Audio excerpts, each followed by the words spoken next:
के चली जबै सैया हो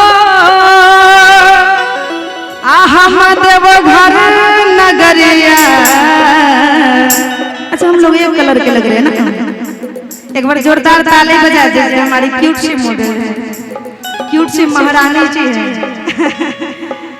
कि चले जबै पियावा हो हम देव घर नगरिया। कि हम किनी लेबै तू एगो किनी दी हो, घुंघुर लागल कंवरिया किनी दी हो, घुंघुर लागल कंवरिया किनी दी हो। चले जबै सैया हो हम देव घर नगरिया।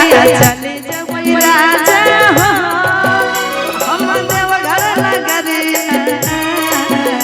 एगो किन दी हो, एगो किन दी हो, घुंघुर लागल कंवरिया किन दी हो, घुंघुर लागल कंवरिया किन दी हो।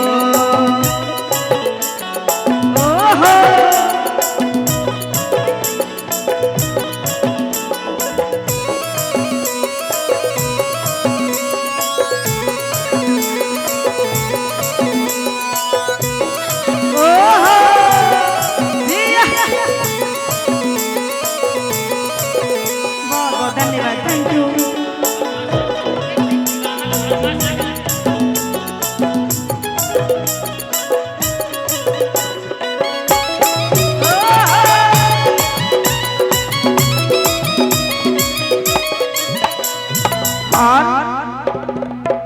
रामचंद्र मंडल जी की तरफ से ढेर सारा पुरस्कार आया है और गाना का बड़ा ही प्यारा सा फरमाइश आया है। गाना भोला बाबा जोगिया बनले गौरी बनले जोगिनिया।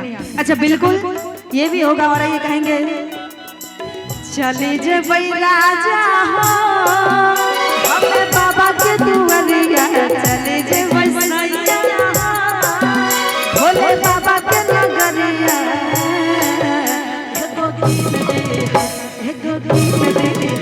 घुंघुर लागल कंवरिया घुंघुर लागल कंवरिया किन दी हो। ओहो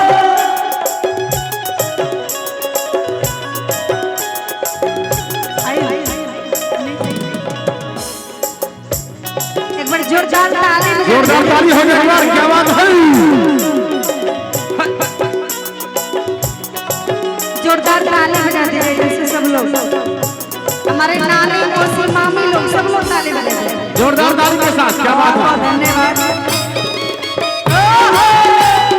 सब लोग हाथों को ऊपर कीजिए ताली के साथ, ताली के साथ। और कहेंगे बाबा घरे जइबै जाके जलवा चढ़ैबै। हो बाबा घर जइबै जाके जलवा चढ़ैबै। गोदी में पलक खातिर अचरा फैलेबै। और की घूमे लेबै राजा हो हमें त्रिकुट पहाड़िया। घूमे लेबै सैया हो हम त्रिकुट पहाड़िया। ताली के साथ भाई, ताली के साथ। क्या बात है, एगो हमरा गेरुआ रंग सरिया किन दे हो, हमरा गेरुआ रंग सरिया किन दे हो। जोरदार ताली बोल बाबा बोल बाबा जय हो, बाबा भूतनाथ की जय। इधर से ओहो आइए उधर से।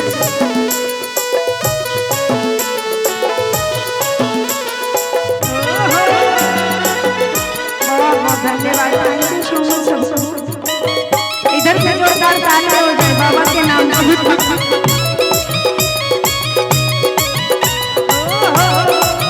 क्या बात है, जय हो।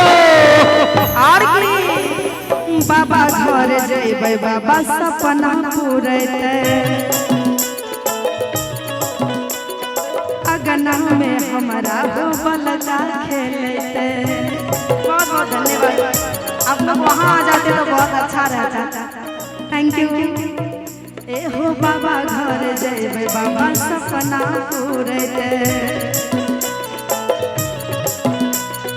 अगना में हमारा बलता खेलते सुनी ले तैसैया हमर सब मना सुनी ले तै राजा हमर सब मना एगो कीन दे घुंघुर लागल